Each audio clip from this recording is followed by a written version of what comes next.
Good morning everyone. मैं रजनीश शर्मा कोणाल coaching institute में आपका बहुत बहुत स्वागत करता हूं। आज हम मैथमेटिक्स का एक बहुत ही इम्पोर्टेंट चैप्टर लाभ हानि, प्रॉफिट एंड लॉस, इसकी बात करेंगे। देखिए, लाभ हानि से पहले हमारा एक चैप्टर जो होता है परसेंटेज, उस चैप्टर को हमने पूरा ख़त्म कर रखा है और चैप्टर हमने बहुत ही अच्छे से 1 बाय 1 ख़त्म किया है और बहुत ही अच्छे तरीके से ख़त्म किया है उसको। जिन लोगों ने परसेंटेज को नहीं देखा है, परसेंटेज को नहीं पढ़ा है, वो लोग सबसे पहले परसेंटेज को कंप्लीट करिए। अगर आपने परसेंटेज पढ़ रखा है, ठीक है, तो परसेंटेज अगर पढ़ रखा है तो आपको ये जो चैप्टर है वो आपको बहुत अच्छे से समझ में आने वाला है, क्योंकि यहाँ पर परसेंटेज का यूज़ इसमें होता है। ठीक है, तो इसमें कोई दो राय नहीं कि यहाँ पर परसेंटेज का यूज़ होता है। ठीक है, तो परसेंटेज के बाद इस चैप्टर को हम पढ़ेंगे और देखिए यहाँ से हमेशा बहुत सारे क्वेश्चंस ऐसे रहते हैं जिनकी आने की प्रबल संभावना रहती है। तो कई प्रश्न ऐसे हैं और बहुत ही अच्छा चैप्टर है, यकीनन बहुत मज़ा आने वाला है अगर हम अच्छे से आप लोग पढ़ेंगे। हम लोग साथ में अगर इसको डिस्कस करेंगे तो बहुत ही अच्छे से आपको ये चैप्टर पूरा समझ में आने वाला है। वादा करता हूँ बहुत अच्छा आपको लगेगा। चलिए, तो अभी देखिए मैं इसको स्टार्ट करूंगा और स्टार्ट करने से पहले आपको बता दूं, अगर आपने पिछला चैप्टर नहीं पढ़ा है, देखिए हालांकि मैंने सारी वीडियोस उधर आपके लिए जो ऑफलाइन जाती हैं, कहने का मतलब जो स्टोर के अलावा वो जाती हैं, जो फ्री वीडियोस में जाती हैं, उनमें मैंने सिर्फ एक वीडियो केवल शामिल की हुई है परसेंटेज की।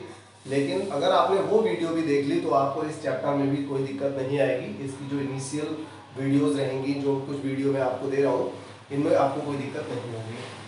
चलिए ठीक है। और अगर आप बाई चांस ये चाहते हैं, आपके मूड में है, आपने अपना मन बना रखा है कि आपको हर हालत में जॉब पकड़नी है और आपको अपना एक सिलेबस एक बुक के अकॉर्डिंग करना है, तो आप बहुत जल्द आप ज्वाइन कर सकते हैं, मुझे व्हाट्सएप कर सकते हैं। मेरा व्हाट्सएप नंबर 94124444। और देखिए मैंने अपने जो नंबर है वो नंबर मैंने उसमें भी दिया होगा, जो थंबल बना हुआ है आपका, तो थंबल पे आपको मिल जाएगा। ये मेरा व्हाट्सएप नंबर है, हालांकि 9286815386 ये नंबर जो है ये भी मेरा व्हाट्सएप नंबर है, तो आप इसका यूज़ भी कर सकते हैं।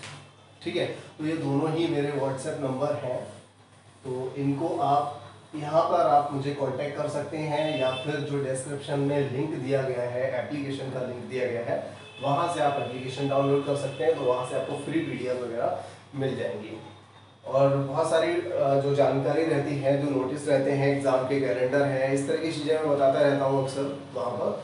तो ठीक है, ज्वाइन करिए आप। कोई दिक्कत होती है तो मुझे कॉल करिए। देखिए यहाँ पर हम सबसे पहले आज जो सीखने वाले हैं वो ये कि लाभ हानि आखिर होता क्या है। तो थोड़ा सा मैं इस पर बता दूँ, मैं कुछ शब्द लिख लेता हूँ। एक लाभ हो गया, एक हानि हो गया, एक आपका क्रय मूल्य हो गया, एक आपका विक्रय मूल्य हो गया, ठीक है, और एक आपका अंकित मूल्य हो गया। अंकित मूल्य के साथ साथ हम यहाँ पर एक छूट भी पढ़ेंगे।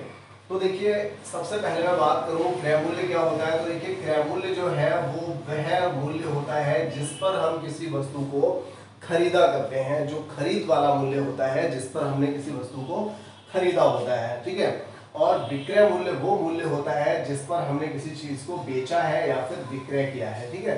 तो बेचने वाला जो मूल्य होता है जिस पर हम किसी वस्तु को बेचा करते हैं, वो मूल्य क्या होगा, विक्रय मूल्य होगा। और देखिए इसके बाद आप यहाँ पर देखेंगे प्रॉफिट। तो देखिए प्रॉफिट आप जानते हैं हमेशा प्रॉफिट कब होता है, जब हम किसी वस्तु को कुछ रुपए में, जितना भी खरीदें, जितने रुपए में खरीदेंगे, अगर हम उससे थोड़ा सा ज्यादा रुपए में बेच देते हैं, प्रॉफिट आप सभी लोग जानते हैं। अगर हम 100 रुपए की कोई चीज खरीद के लाए हैं और हमें उसको 10%, 20% या कुछ भी एक्स्ट्रा प्रॉफिट लेना है, सपोज कीजिए हमें 10 रुपया लेना है और इस पर प्रॉफिट लेना है, तो हमें 100 वाली वस्तु को 110 में बेचना पड़ेगा, ठीक है। 1000 रुपए की कोई वस्तु लाए हैं, हमें 200 रुपए प्रॉफिट चाहिए, तो हमें वहां पर 200 रुपए ऐड करके हमें 1200 रुपए में बेचना ही पड़ेगा। तो ये देखिए यहाँ पर मुझे नहीं लगता कि ये छोटी छोटी जो चीजें हैं इन सब पे हमें बहुत ज्यादा डिस्कस करना चाहिए। लेकिन हो सकता है आप में से कई लोग ऐसे हों जो आर्मी के लिए पढ़ रहे हो, तो आर्मी वालों के लिए तो ये बहुत छोटी छोटी बेसिक चीज़ों की बहुत आवश्यकता रहती है।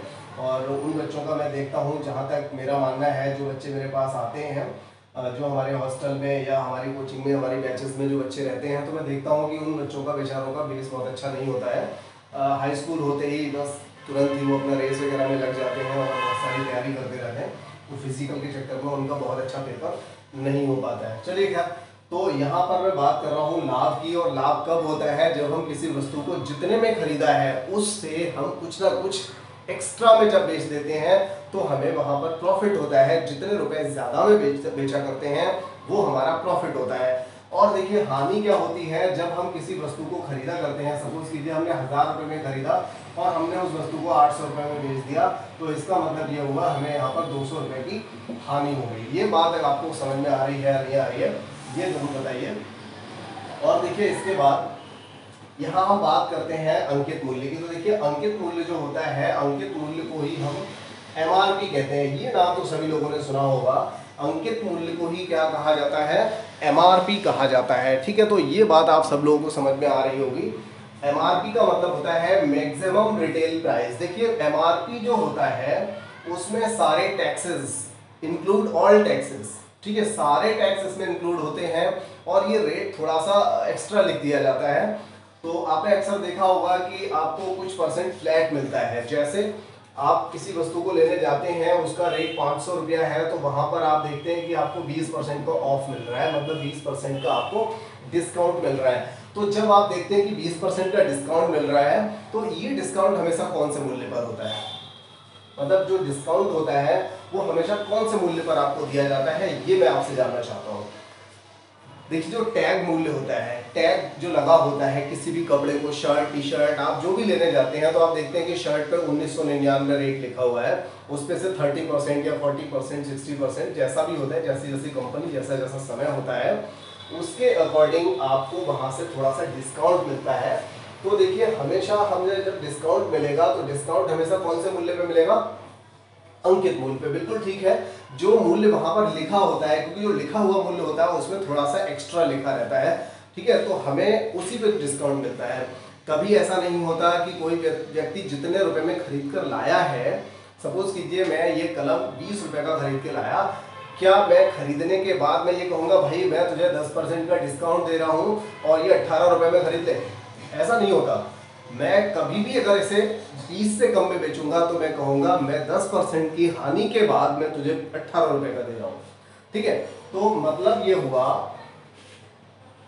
कि जब भी हम डिस्काउंट देंगे, छूट जब भी हम देंगे किसी व्यक्ति को, तो हम जो मैक्सिमम अधिकतम जो रेट लिखा हुआ है इसको अधिकतम मूल्य भी कहते हैं। क्या कहते हैं, अधिकतम मूल्य। और साथ ही साथ हम इसको खुदरा मूल्य भी कहते हैं। भाई ये सारे नाम आप याद रखिएगा, खुदरा मूल्य भी कहते हैं, हम इसको छपा मूल्य भी कहते हैं, हम इसको सूची मूल्य भी कहते हैं। मतलब जो अधिकतम मूल्य होता है, जो लिखा होता है, उस मूल्य को हम छपा मूल्य, सूची मूल्य, अधिकतम मूल्य, खुदरा मूल्य या फिर एमआरपी, या फिर एक और शब्द है अंकित मूल्य। सॉरी, अंकित मूल्य तो मैंने बता ही दिया, अंकित मूल्य तो मैंने बता दिया है। एक होता है अधिकतम मूल्य। अधिकतम मूल्य भी कई बार आपको देखने को मिलेगा जब आप यहाँ पर बट्टा से रिलेटिव सवाल पढ़ेंगे तब, ठीक है। तो हो सकता है ये चैप्टर आपका बट्टा मेरे पास जो बुक है उसमें अलग से दिया हो, मैंने इतना ध्यान नहीं दिया है, कोई नहीं, मैं देख लेता हूँ। अगर लाभ हानि से ही संबंधित प्रश्न है यहाँ पर तो हम बट्टा को अलग से पढ़ लेंगे। और वैसे तो अच्छा रहेगा कि हम बट्टा को अलग से पढ़ें, अलग से पढ़ने में थोड़ा ठीक रहेगा, बहुत लंबा चैप्टर नहीं जाएगा ये, और बट्टे को हम नए सिरे से पढ़ पाएंगे। चलिए खैर, हम यहाँ पर देखिए अभी थोड़ा सा और बात कर लेते हैं। डिस्काउंट जो होता है, अभी मैंने आपको बता दिया कि हमेशा ये कौन से मूल्य पर मिलता है, अंकित मूल्य पर मिलता है। और डिस्काउंट का दूसरा नाम जो है, छूट का दूसरा नाम जो है वो बट्टा होता है। क्या होता है, बट्टा। तो देखिए इसी को हम बट्टा भी कहते हैं, ठीक है। तो यहाँ पर हमने अभी जो बात की, हमने आपको बताया कि लाभ हानि, क्रय मूल्य, विक्रय मूल्य, अंकित मूल्य, छूट, ये सारी चीजें क्या होती हैं। एक बात आपको और बता दूं, देखिए जब भी हम लाभ और हानि इन दोनों की गणना करेंगे तो हमेशा हम कौन से मूल्य पर करेंगे, तो आप ये समझ लीजिए कि हमेशा हम ये जो गणना होगी वो क्रय मूल्य पर करेंगे, क्योंकि ये क्रय मूल्य पर ही डिपेंड करता है कि वहां पर कितना प्रतिशत लाभ या हानि हुई है। देखिए जब हम किसी वस्तु को खरीदते हैं तो हमने उसमें कितना लगाया, जब किसी वस्तु को हमने बनाया तो उसकी लागत कितनी आई। देखिए क्रय मूल्य को लागत मूल्य भी कहा जा सकता है, ठीक है। सपोज कीजिए मैंने ये कलम 20 रुपए में खरीदा था, इसका मतलब ये हुआ कि मैंने यहाँ पर इसके लिए मेरी जो लागत रही है इस कलम के लिए वो कितनी रही है, मेरी कलम के लिए जो लागत रही है वो 20 रुपए रही है, तो मेरे लिए वो लागत मूल्य हो जाएगा। ये जरूरी नहीं है कि जो व्यक्ति बना रहा है इसको उसी के लिए लागत मूल्य होगा। भाई मेरा इसको बेचने के लिए, इसको खरीदने के लिए, इसका व्यापार करने के लिए मैंने भी तो यही किया है कि मैंने इस पे कितना रुपया लगाया, एक कलम के लिए मैंने 20 रुपया लगाया, तो जो रुपया हमने लगाया है इस काम के लिए वही हमारा लागत मूल्य होता है। ठीक है, तो प्रश्न बहुत अच्छे थे और स्टार्टिंग की जो बात थी वो बहुत ही मेन हुआ करती है हर चैप्टर में। तो देखिए यहाँ पर लाभ हानि जो है वो किस पे डिपेंड करेगा, क्रय मूल्य पर डिपेंड करेगा, विक्रय मूल्य पर कुछ भी ऐसा डिपेंड नहीं करता। ठीक है, तो विक्रय मूल्य पर कोई भी चीज हम नहीं निकाला करते।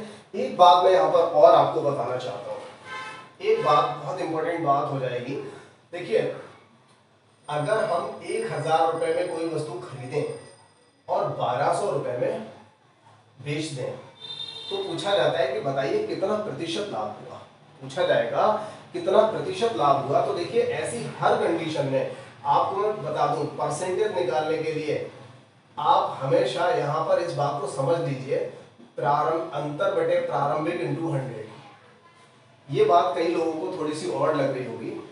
जब भी हम प्रतिशत निकालेंगे तो हमेशा अंतर बटे प्रारंभिक मूल्य इंटू 100 आएगा। अब चाहे आप यहाँ से लाभ निकालिए, हानि निकालिए, छूट निकालिए, वृद्धि निकालिए, कमी निकालिए, कोई भी चीज आप परसेंटेज में निकालिएगा, सिर्फ और सिर्फ आपको यही फॉर्मूला लगाना है, यही मेथड यूज करना है।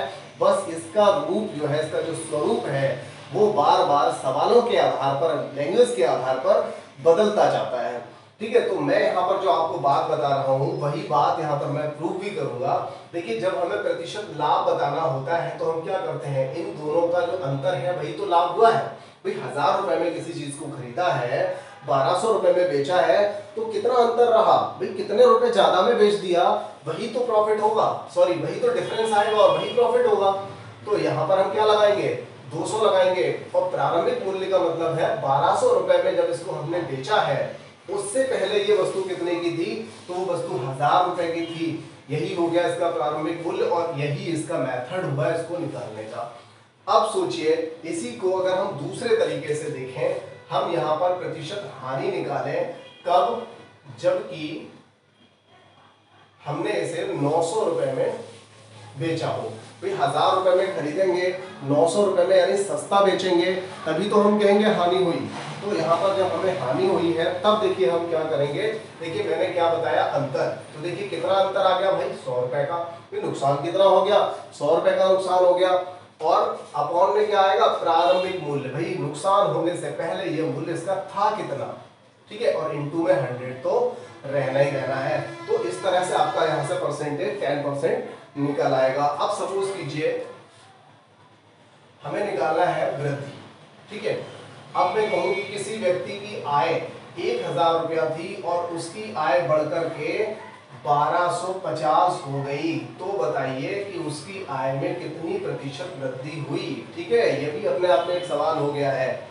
तो यहाँ पर आप कहेंगे कि 1000 से 1250 हो गया, इसका मतलब 250 रुपए की वृद्धि हो गई है उसकी इनकम में, लेकिन वृद्धि से पहले वो थी कितनी, तो आप कहेंगे 1000 थी और इनटू में क्या आएगा 100 आएगा। तो वो आपका जनरल फॉर्मूला था जहां से सारे फॉर्मूले हम बनाते हैं। ठीक है, एक कोई व्यक्ति मान लीजिए कहता है कि बताइए, उसने अंदाजा लगाया कि मेरे पास मेरे खेत से इस बार 1000 कुंटल गेहूं निकलेंगे और गेहूं निकला मात्र 600 कुंटल। तो बताइए कि उसके अनुमान के हिसाब से कितना गेहूं कम निकला, कितना प्रतिशत गेहूं में कमी आई या कितनी प्रतिशत पैदावार कम हुई। ठीक है, तो देखिए 1000 उसका अनुमान था, 600 निकला, इसका मतलब उसका जो गेहूं है वो कितना कम निकला भाई, उसका गेहूं 400 कुंटल कम निकला है। तो देखिए इससे पहले उसका अंदाजा क्या था, वो आपका 1000 हो गया और यहाँ पर 100 आ जाएगा। तो आप देख रहे हैं कि यहाँ पर छूट मतलब जो आपने कमी निकाली है वो भी इसी तरह से निकली है। साथ ही साथ अगर हम डिस्काउंट निकालें, सपोज कीजिए ₹1000 किसी वस्तु पे लिखा हुआ है और उस वस्तु को 950 रुपए में बेचा जा रहा है, तो इसका मतलब ये हो गया, क्या मतलब हुआ इसका कि यहाँ पर अगर हम प्रतिशत छूट अगर बताएं, देखिए इतना इसका अंकित मूल्य है, एमआरपी है, और एमआरपी को हमने यहाँ पर बेच दिया, ठीक है, बेच दिया है हमने, यहाँ पर सेलिंग प्राइस है ये, इसको हमने बेचा है, तो देखिए छूट कितनी दे दी हमने, 50 रुपए की। भाई कितने रुपए पे छूट दी है, तो हम कहेंगे कि हमने अंकित मूल्य पर दी है। अभी तो बताया था कि छूट हमेशा जो होती है वो अंकित मूल्य पर दी जाती है। कौन से मूल्य पर दी जाती है? अंकित मूल्य पर दी जाती है। तो बटे में आ जाएगा अंकित मूल्य यानी प्रारंभिक वाला इंटू 100। तो देखिए मैंने आपको क्या बताया कि जब भी आप किसी बात का प्रतिशत निकालेंगे, चाहे वो प्रतिशत कमी हो, प्रतिशत वृद्धि हो, प्रतिशत छूट हो, प्रतिशत लाभ हो, प्रतिशत हानि हो, तो आप हमेशा क्या करेंगे, अंतर बटे प्रारंभिक इंटू 100, ठीक है, अंतर बटे प्रारंभिक इंटू 100 लगाएंगे, तो आपको यहाँ पर कोई ये एसपी सीपी और ये सब करने की आवश्यकता नहीं है, ठीक है। तो देखिए मैं अब आगे बढ़ जाता हूँ और मैं अपना पहला सवाल करता हूँ, पहला सवाल। और देखिए इस वीडियो में आज मैं जो भी प्रश्न आपको बता रहा हूँ, मुझे उम्मीद है कि बेसिक क्वेश्चंस जहां पर आते हैं, जैसे कि आपका आर्मी का पेपर हो गया, पुलिस का है, तो आर्मी के लिए तो मैं डेफिनेट कह सकता हूँ अगले 4 और क्वेश्चन लिखूंगा और आर्मी के लिए सिर्फ इन्हीं में से कोई ना कोई एक क्वेश्चन आपको मिल जाएगा, ये तो बिल्कुल पक्का है। चलिए खैर, तो मैं यहाँ से स्टार्ट कर देता हूँ। एक वस्तु 200 रुपए में खरीद कर, एक वस्तु 200 रुपए में खरीद कर, देखिए मैंने आपको वो प्रश्न नहीं कराए हैं कितना प्रतिशत, ठीक है, बेचे कि इतना हानि हो जाए, चलिए ठीक है, बिल्कुल बिल्कुल ठीक है। देखिए मैंने आपको कोई ऐसा प्रश्न नहीं कराया कि भाई 100 रुपए में खरीदा है और 130 में बेचा है, बताओ कितना प्रॉफिट हुआ, तो आप ये सिंपल सिंपल बता देंगे कि इसमें 30% हो जाएगा। हालांकि फिर भी मैंने इस वीडियो में बहुत ही साधारण प्रश्नों को लिया हुआ है। तो देखिए एक वस्तु 200 रुपए में खरीदी जाती है, यानी कि 200 रुपए में हमने इसको खरीदा था और इसे 20% लाभ पर बेचना है, तो बताइए कितने रुपए में बेचा जाए, यानी ये विक्रय मूल्य जानना चाहता है। तो देखिए यहाँ पर मैं आपको बता दूं, आप ये करिए कि क्रय मूल्य कितना है, 200 रुपया, और इसी क्रय मूल्य पर इसको प्रॉफिट कितना हो रहा है, प्रॉफिट कितना चाहिए, 20%। तो ये देखिए कि 200 का 20%, 200 का 20% प्रॉफिट होगा, तो आखिर ये प्रॉफिट होगा कितना, क्योंकि जब भी कोई व्यक्ति 200 रुपए में खरीद करके 20% फायदा चाहता है, तो देखिए सबसे पहले तो जो उसने लगाया है वो रुपया उसको चाहिए ही चाहिए। 200 रुपया लगाया है तो 200 तो चाहिए, और इसके अलावा 20% उसे और चाहिए, तभी तो उसे 20% का फायदा हो जाएगा, क्योंकि जो पैसा उसने पहले लगा दिया है वो लागत तो उसे चाहिए। जब लागत उसे मिल जाएगी और अपना पैसा भी निकल आएगा, तभी तो कहेंगे कि 20% का फायदा हो गया, मतलब अपना पैसा निकल आएगा, 20% एक्स्ट्रा मिल जाएगा, तभी हम कहेंगे कि 20% का फायदा हुआ। तो हम यहाँ पर ये भी कह सकते हैं कि 20% इसका हमने निकाला तो भाई 40 निकल करके आया, तो 40 रुपए का तो फायदा चाहिए और 200 रुपया आपने चाहिए, और इस तरह से उसको कितने चाहिए, 240 रुपए, मतलब उसे इस वस्तु को 240 रुपए में बेचना चाहिए। लेकिन ऐसे ही सवालों को आप एक दूसरे मेथड से करिए तो और ज्यादा अच्छा होगा। क्या करेंगे, 200 रुपए की वस्तु थी, बहुत अच्छे से बताऊंगा आपको, 200 रुपए की वस्तु थी, कितने की थी, 200 रुपए की। अब इसमें 20% फायदा चाहिए। एक बात मैं आपको बता दूं, किसी भी संख्या का 100%, चाहे हम 50 ले लें, 50 का 100% निकालेंगे, देखिए 100% ऐसे निकलेगा, कितना आएगा, 50 आएगा। हमने लिया 300 रुपए का 100%, तो 300 का 100% यानी कि 100/100 कितना आएगा, 300 आएगा। तो किसी भी संख्या का अगर हम 100% निकालते हैं तो वो संख्या खुद निकल करके आ जाती है। लेकिन जब किसी वस्तु पे हमें 20% का फायदा चाहिए, तो हमें कितना परसेंट लेना होगा, हमें उस वस्तु का 120% चाहिए। इसमें देखिए 100% तो हमारा अपना और 20% हमारा प्रॉफिट, ये दोनों चीजें इसमें शामिल हो गई। और इस तरह से देखिए 120 का जब हम 2 से मल्टीप्लाई कर देंगे, 120 का जब 2 से मल्टीप्लाई करेंगे तो ये कितना हो जाएगा, 240 हो जाएगा, और यहां से आप कह सकते हो ये इसका विक्रय मूल्य हुआ। ठीक है, देखिए अभी लाइट जरा मैं चेक कर लेता हूं।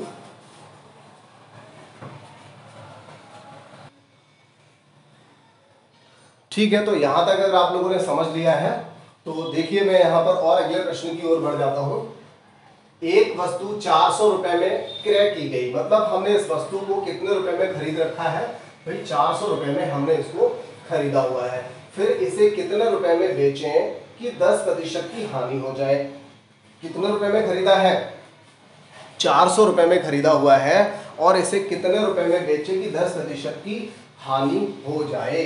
तो अब यहां पर हम क्या करेंगे, जैसा पिछले सवाल में भी हमने किया था, 400 रुपए की वस्तु थी और इसे कितने रुपए में बेचा जाए कि 10% की हानि हो। तो देखिए 10% की हानि होने का मतलब है कि हमें हमारा 100% भी नहीं मिला, हमें हमारे 100% से भी 10% कम मिला, यानी कि कितना मिला? 90%। तो देखिए 9 चौका 36 यानी 360 रुपए में इस वस्तु को बेचा जाएगा। मैं समझता हूं इससे सिंपल आसान जो मेथड है कोई अच्छा मेथड नहीं हो सकता और ये बहुत ही बेसिक से सवाल है, अभी तो बहुत कुछ सीखना बाकी है इस चैप्टर में। अगला प्रश्न है, एक पुस्तक को 600 रुपए में खरीदकर 720 रुपए में बेचने पर कितना प्रतिशत लाभ होगा। ये देखिए सवाल का थोड़ा सा पैटर्न चेंज हुआ है लेकिन बहुत सिंपल है। एक पुस्तक को 600 रुपए में खरीदा गया और 720 रुपए में बेचा गया तो कितना प्रतिशत लाभ होगा। देखिए प्रतिशत लाभ बराबर, वैसे मैंने इसको बहुत डिटेल में आपको अभी समझाया था यहाँ पर, अभी अभी जो मैंने वर्क किया था थोड़ा सा। तो प्रतिशत लाभ बराबर क्या हो जाएगा भाई, कितना लाभ हुआ और बटे में क्या आएगा, प्रारंभिक या फिर आप कह सकते हैं क्रय मूल्य। ठीक है, क्योंकि अपॉन में क्रय मूल्य आएगा क्योंकि हम प्रतिशत लाभ निकाल रहे हैं। तो हालांकि मैंने इसका जनरल फॉर्मूला आपको बताया था, अंतर बटे प्रारंभिक इंटू 100। क्या बताया था? अंतर बटे प्रारंभिक इंटू 100। तो देखिए प्रतिशत लाभ निकालने के लिए 600 रुपए वाली वस्तु को हमने 720 का बेच दिया तो कितना फायदा हुआ, 120 का फायदा हुआ। और क्रय मूल्य यानी हमने इसको खरीदा कितने में था, तो 600 में खरीदा था, या आप ये कह सकते हो ये प्रारंभिक मूल्य था और ये बाद में हो गया था। ठीक है, तो इंटू 100। अब देखिए 2 जीरो से 2 जीरो काट दीजिए, 6 से 6 दूनी 12। तो यहां से आप देखेंगे कि 20% आपको प्रतिशत लाभ हो जाएगा। ठीक है, तो ये बहुत ही अच्छे और बेसिक सवाल थे। अगले प्रश्नों को मैं और ले लेता हूं यहां से।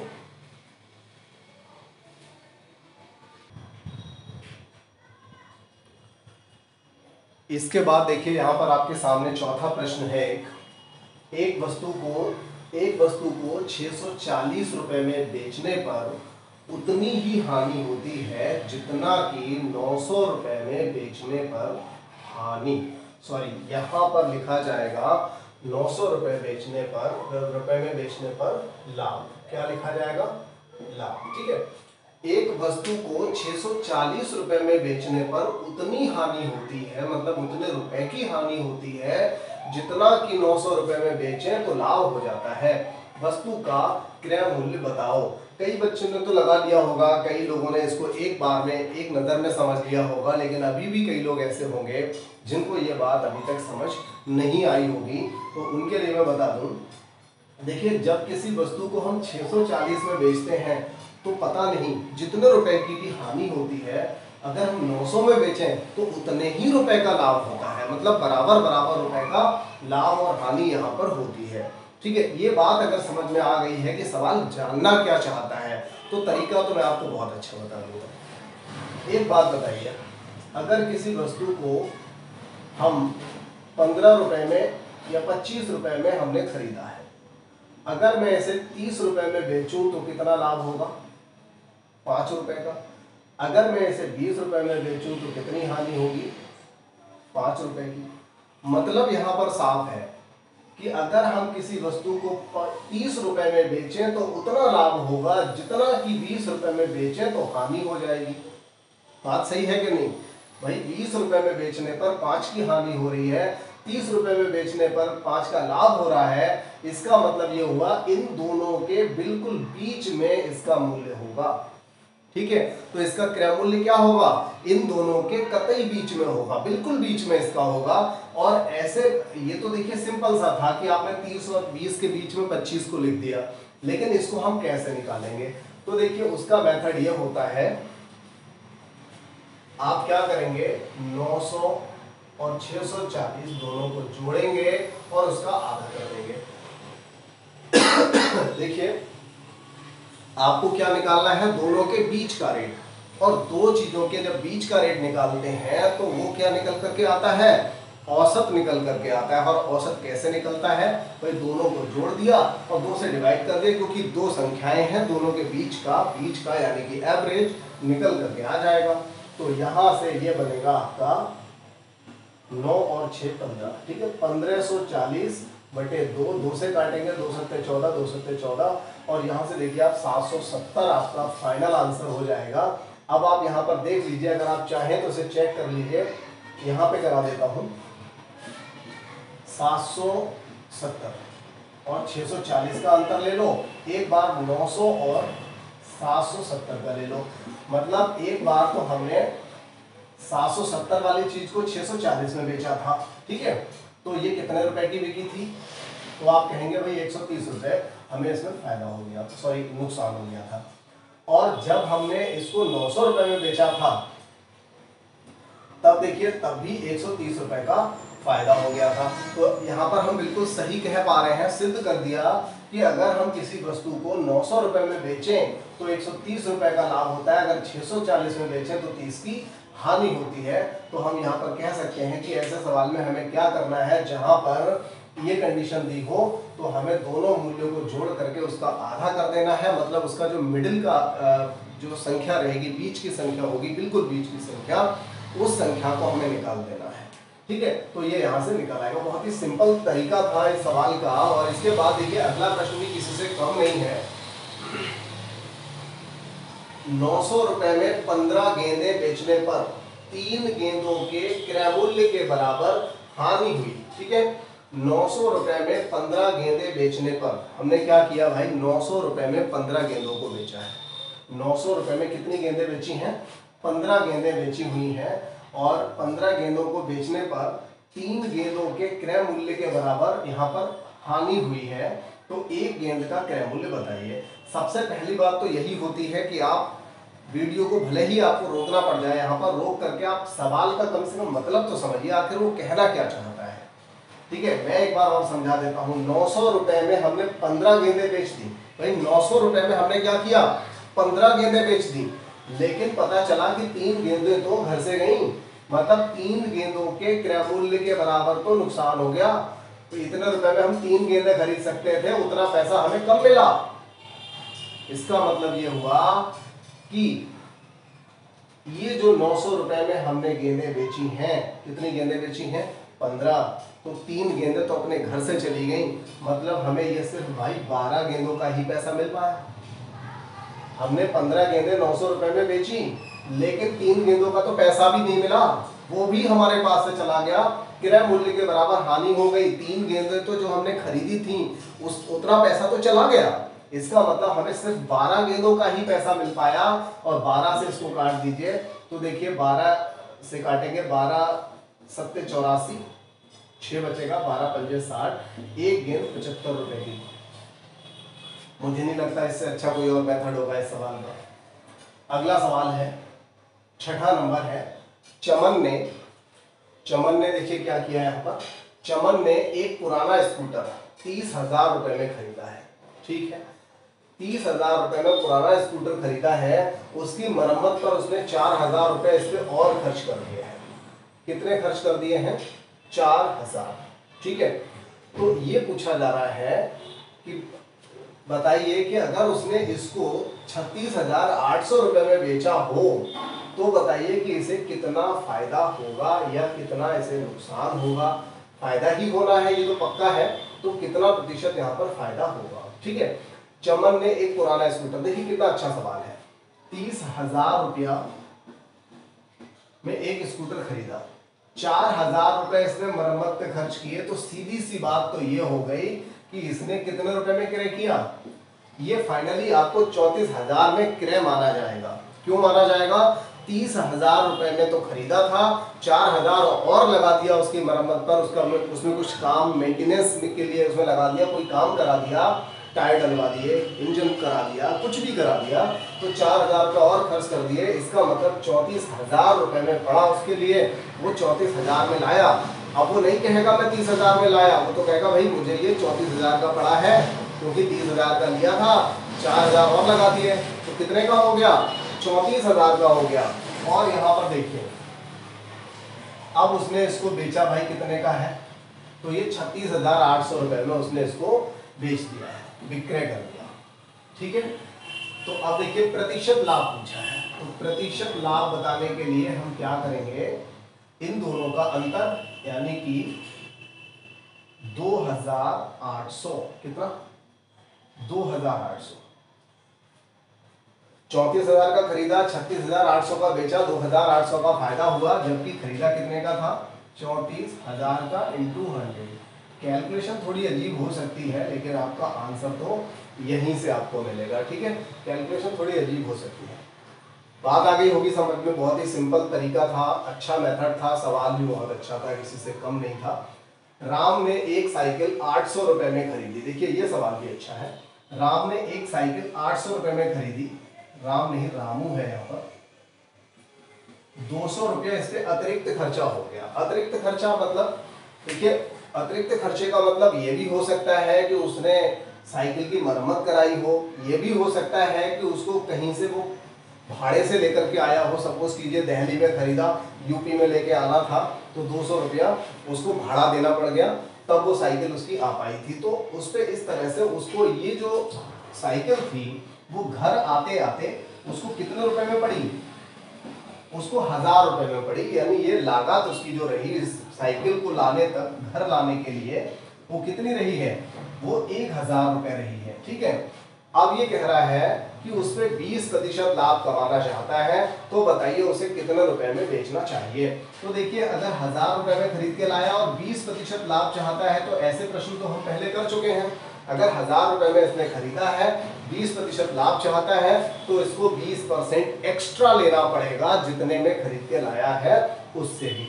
तो 2 जीरो से यहाँ पर आप 2 जीरो हटा देंगे और 12 का मल्टीप्लाई 100 से करेंगे तो 1200 रुपए में ये इसको बेचेगा। तो इसे 20% का प्रॉफिट जो है वो हो जाएगा, ठीक है। तो मैं अभी इन सभी को हटा देता हूं। देखिए आपको अगर ये नहीं दिख रहा है, वैसे तो मैं बोल रहा था साथ साथ, लेकिन मैंने देखा कि वीडियो में आपको दिख नहीं रहा है यहाँ नीचे तक, तो मैं 1200 यहाँ लिख देता हूँ। अब तो दिखाई दे रहा होगा। चलिए ठीक है, तो आप इसको सॉल्व कर लीजिए, आप इसको नोट करिए, मैं और अगले प्रश्न ले लेता हूँ। चैप्टर के अगले प्रश्न 8, 9, 10, 11 अगले मैंने 4 प्रश्न और लिए हैं। बहुत ही बेहतरीन प्रश्न है यहाँ पर, ऐसे प्रश्न अक्सर पूछे जाते हैं, तो इनको भी निपटा लेते हैं।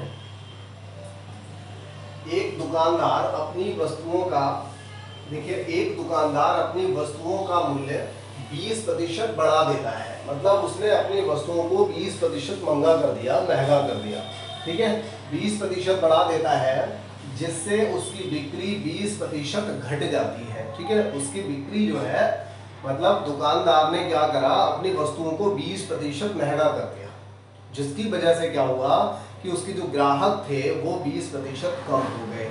तो बताइए कि उसकी बिक्री पर दुकानदार की जो इनकम है उस पर क्या प्रभाव पड़ा, भाई घट गई, बढ़ गई, या फिर कोई प्रभाव नहीं पड़ा। तो देखिए जो बहुत ज़्यादा समझदार है, जिन्होंने कभी नहीं पढ़ा ऐसे प्रश्नों को, वो तो यहाँ पर लगा सकते हैं कि कोई प्रभाव नहीं पड़ा। क्या लगा सकते हैं, कोई प्रभाव नहीं, ये लगा सकते हैं। ये कोई बहुत बड़ी बात नहीं है। देखिए जब तक जानकारी नहीं है आपको, तो आप कोई भी गलती कर सकते हैं।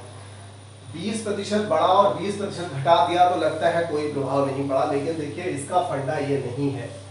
जब 20% बढ़ेगा और 20% घटेगा, उसको आप जरा समझिए। भाई हमारे पास 100 रुपया है, 20% बढ़ गया तो 120 रुपया, और अगर 20% घट गया तो देखिए अगर 120 का 20% घटाएंगे तो 120 का 20% जरा निकालिए, 20 पंजे 100, ये देखिए 24 हुआ। अगर 120 का 20% घटाएंगे तो 24 हो जाएगा, मतलब आपका ये 100 से भी नीचे चला जाएगा। तो यहाँ पर नुकसान हो रहा है, 4% का नुकसान हो रहा है। जरा इस सवाल के माध्यम से समझ लेते हैं। और मैं आपको बता दूं, इस सवाल को मैं 2 तरीके से बताऊंगा आपके लिए।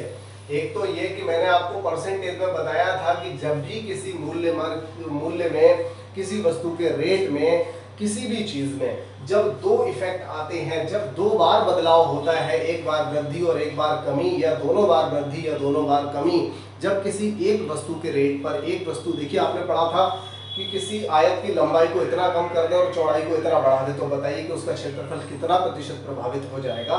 ऐसा प्रश्न आपने पढ़ा था। तो यहाँ पर आप लगा सकते हैं x plus Y plus X Y बटे 100, ये वाला फॉर्मूला आप यहाँ पर लगा सकते हैं।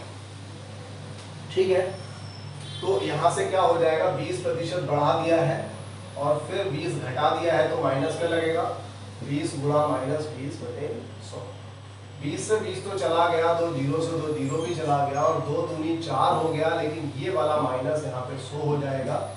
तो इस तरह से आपको पता चल जाएगा कि ये 4% हानि यहाँ पर हुई है। ठीक है, और देखिए एक बात मैं यहाँ पर आपको और बता देना चाहता हूँ, पहले आपसे नोट कर लीजिए यहीं पर, और मैं इसको मिटा देता हूँ। आप वीडियो को रोक करके नोट कर लिया करें जब भी आपको लगे मैं मिटाने वाला हूँ। देखिए मैंने आपको पिछले क्लासेस में भी पढ़ाया था, हम अगर ये भी मान लें कि हमारे पास 100 रुपए हैं, 20 बढ़ गया है तो 20% बढ़ा दिया और 20 घट गया तो 80 रह गया। इस तरह से 2 जीरो कट जाएंगे और 12 8 96 रह जाएगा। तो भी हम यहाँ से कंपेयर कर सकते हैं कि हमारे पास 100 रुपया था और अब 96 रह गया, या हमारी इनकम पहले 100 रुपया थी अब हमारी इनकम 96 रह गई है, तो कितना प्रतिशत की कमी आई है, ये भी आप यहाँ से बता सकते हो। ठीक है, तो तरीका तो अच्छा ही है। और इसको भी देख लीजिए, एक पुस्तक का मूल्य 20% कम हो जाने से, क्या कहा जा रहा है, एक पुस्तक का मूल्य 20% कम हो जाने से पुस्तक की जो बिक्री है वो 50% बढ़ जाती है। रेट 20% कम हुआ लेकिन किताबें 50% ज्यादा बिकने लगी, तो बताइए विक्रेता की आमदनी पर कितना प्रभाव पड़ा, क्या प्रभावित हुई। तो आप यहाँ पर देखिए 100 वाला मेथड अपनाइए, मैं कहूँगा कि बहुत अच्छा मेथड है ये। 20% कम हो गया रेट। देखिए पहले तो अगर किसी दुकानदार ने 20% अगर रेट कम हो गया है तो ऐसा लगता है कि उसकी कमाई भी 20% कम हो गई है, लेकिन जब माल ज्यादा बिक रहा है तो फिर उसे डेली ज्यादा फायदा हो जाएगा। ठीक है, ये बिल्कुल वैसे ही है जैसे मान लीजिए किसी ने 100 किलो आलू लिया 20 रुपया प्रति किलोग्राम के हिसाब से लेकर के आया, खरीद करके लाया, अब वो इसको 25 रुपया प्रति किलोग्राम में बेच रहा है। तो इस तरह से देखिए 100 किलो आलू अगर ये 20 रुपए लेके आया, यानी 2000 रुपए का लेकर के आया और इसे 25 बेचेगा तो इसे 2500 रुपए यानी 500 रुपए का इसको फायदा हो जाएगा। ठीक है, और अगर वो ऐसा करे कि इस आलू पे वो 5 रुपया प्रति किलो पर ले रहा है, अगर 5 रुपया प्रति किलो पर ना ले, जैसा कि वो 25 रुपया प्रति किलोग्राम बेच रहा है, वो ये ना करे, वो सिर्फ क्या करे कि सिर्फ 2 रुपया प्रति किलोग्राम पर ले, तो 100 किलोग्राम की जगह मान लीजिए उसका आलू इस बार 500 किलोग्राम बिक गया और उसने हर बार सिर्फ 2 रुपया प्रति किलो का फायदा लिया था। तो इस पर अगर उसे 2 रुपया प्रति किलो पर फायदा हो जाएगा तो उसे 1000 रुपए का फायदा होगा, जबकि देखिए पहले से फायदा ज्यादा हुआ, जबकि उसने माल बहुत ज्यादा भी बेचा है। ठीक है, तो लेकिन हमारा मतलब यहाँ पर क्या है, ये उसका एक दिन में देखिए पहले 500 कमा रहा था लेकिन अब वो 1000 कमा रहा है, लेकिन वो प्रॉफिट कम ले रहा है, तो क्या होगा, उसका माल ज्यादा बिक रहा है जिसकी वजह से उसका अपना फायदा हो रहा है। तो देखिए मैं इसको तो हटा देता हूँ यहाँ पर, और इस प्रश्न पे ही आ जाते हैं हम यहाँ पर। एक पुस्तक का मूल्य जो है 20% कम हो जाने से पुस्तक की बिक्री 50% अधिक हो जाती है। बिक्री को अधिक कर दीजिए, 50% जब अधिक होगी तो 150 हो जाएगी। बताइए क्या प्रभाव पड़ा। देखिए 100 से 100 चला गया और यहाँ से हम 50 दिया, 50 दूनी और 2 से इधर काट देंगे तो 40, तो 4 दिया 12 यानी कि 120 हो गया। कितना हुआ, 120। 120 का मतलब है कि पहले से 20% का प्रॉफिट ज्यादा होने लगा, उसकी जो आमदनी है वो 20% बढ़ गई है। ठीक है, ये बात आपको समझ में आ गई होगी। और अगला प्रश्न है यहाँ पर, किसी वस्तु को 480 रुपए में बेचने पर 20% नुकसान होता है। ये देखिए दोनों ही बहुत ही लाजवाब प्रश्न है, बहुत ही लाजवाब प्रश्न है। तो यहाँ पर पढ़ लीजिए, पहले इस प्रश्न को देख लीजिए, कितना बढ़िया प्रश्न है आपके सामने। ये क्या दिया है कि किसी वस्तु को 480 रुपए में बेचने पर 20% नुकसान होता है। ठीक है, तो वस्तु का क्रय मूल्य बताइए। ऐसे बहुत अच्छे प्रश्न भी बनते हैं, यहाँ से बहुत इंपॉर्टेंट प्रश्न यहाँ से बना करते हैं। तो देखिए अगर 480 रुपए में बेचा और 20% का नुकसान हुआ, तो आप ऐसे समझिए कि जब इसने 480 का बेचा और इसे 20% का नुकसान हुआ, मतलब ये जितने रुपए में लाया उसमें से 20% भी चला गया तो इसको 80% मिला। मतलब इसने अपनी वस्तु को 100% में बेचता तब तो समझ लीजिए कि नो प्रॉफिट नो लॉस। अगर ये 100% में बेचता मतलब जितने का लाया उतने में बेच देता तो कह सकते थे कि इसे एक भी रुपए का 1% का ना नुकसान हुआ ना ही इसको लाभ हुआ। लेकिन यहाँ पर इसने इसको 20% नुकसान पर बेचा है, मतलब 80% में बेच दिया है। और जबकि बेचा कितने का था, 480 रुपए का। तो ये वस्तु को कितने में खरीद करके लाया था। और देखिए किसी भी वस्तु का जो रेट होता है वो कितना होता है, 100% रेट होता है।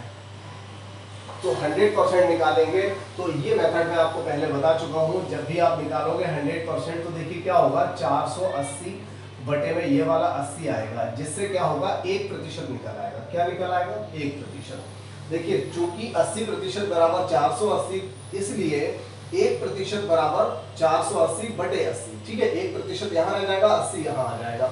लेकिन अगर ये 1% है तो हमें अगर 100% निकालना है तो इसका कितना आएगा, 100 गुना आएगा। और यहाँ से देखिए आपका आंसर हो गया 8 × 48 और ये देखिए 600 आपका आंसर हो जाएगा। ठीक है, बढ़िया प्रश्न था। अगर कोई कमी रह गई है तो आप यहाँ पर समझ लीजिए। किसी वस्तु को 990 रुपए में बेचा जाता है और 10% का लाभ होता है। मुझे पक्का भरोसा है आप लोगों पर कि आप लोगों ने इस प्रश्न को बस बना ही लिया होगा, कर लिया होगा आप लोगों ने इसको। क्या लिखेंगे, 990 रुपए में बेचा, 10% का लाभ हुआ, यानी 110% में बेचा गया, जबकि कितने का, 990 रुपए का। तो अगर हम यहाँ से 100% निकालेंगे तो क्या करेंगे, 990 ये संख्या यहाँ पर बटे में आ जाएगी और ये वाला 100 इधर गुणा में जाएगा। 11 9 99 और 9 का गुणा 100 से करने पर यहाँ पर आंसर आपका 900 हो जाएगा। अगर नहीं दिख रहा है तो मैं एक बार यहाँ पे भी लिख देता हूँ। ठीक है, तो ये बहुत ही प्रश्न बढ़िया वाले प्रश्न थे, बहुत ही इम्पोर्टेंट प्रश्न है। ऐसे प्रश्न अक्सर एग्जाम में देखने को मिल जाते हैं। तो ठीक है, फिर मैं अभी यहीं पर ब्रेक करता हूँ और अगले बहुत अच्छे प्रश्न के साथ मैं कल फिर हाजिर होऊंगा आपके इसी एप्लीकेशन पर। तब तक के लिए टेक केयर, गुड बाय। अच्छे से अपना अध्ययन करते रहिए, बहुत जल्द आपको सफलता मिलेगी।